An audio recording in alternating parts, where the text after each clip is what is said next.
সংস্কারের ব্যাপারে এনসিপি নন নেগোশিয়েবল এবং আমরা আমাদের এক দফায় এটা স্পষ্টভাবেই বলা ছিল যে আমরা রাষ্ট্রের কাঠামোগত সংস্কার চাই, আমরা ফ্যাসিবাদী ব্যবস্থার বিলোপ চেয়েছি, আমরা শুধু শেখ হাসিনার পতন চাই নাই।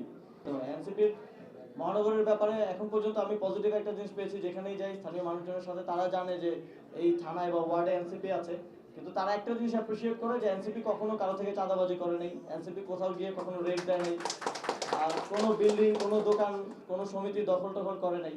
তো তারা এটাকে খুব অ্যাপ্রিসিয়েট করে এবং এনসিপির নেতাকর্মীরা যখন যায় তাদের একটা ভালো পারসেপশন আছে যে এনসিপি যারা করে তারা হচ্ছে মহানগরের বা তাদের এলাকার ভদ্রলোক, ভদ্র ছেলেপেলেরা এনসিপি ছাত্রশক্তি যুবশক্তির সাথে জড়িত হয়।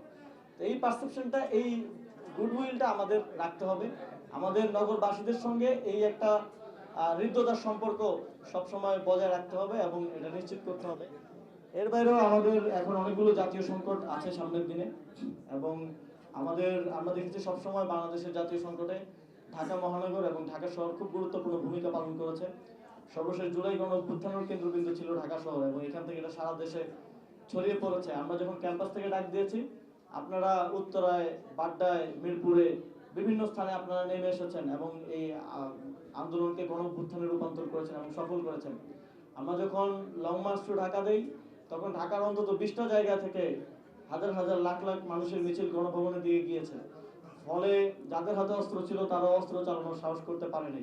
তা আমাদের ওই ঐক্যটা ধরে রাখতে হবে, ওই স্পিরিটটা ধরে রাখতে হবে এবং ওই মানুষগুলো যারা সেই মিছিলে ছিল তাদেরকে আবার এনসিপির মিছিলে যুক্ত করতে হবে, যাতে করে আগামী দিনের আমাদের যেই গণতান্ত্রিক লড়াই, যেই সংস্কারের জন্য যেই লড়াই চলছে, এখন আমরা দেখছি একটা নতুন সরকার এসেছে, তারা ভুলে গেছে যে 2024 সাল এবং তৎপরবর্তী সময় বাংলাদেশে কি হয়েছিল।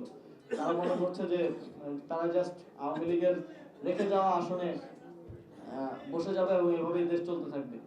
আমরা স্পষ্টভাবে বলতে চাই যে সংস্কারের ব্যাপারে এনসিপি নন নেগোশিয়েবল এবং আমরা আমাদের এক দফায় এটা স্পষ্টভাবেই বলা ছিল যে আমরা রাষ্ট্রের কাঠামোগত সংস্কার চাই, আমরা ফ্যাসিবাদী ব্যবস্থার বিলোপ চেয়েছি, আমরা শুধু শেখ হাসিনার পতন চাই নাই।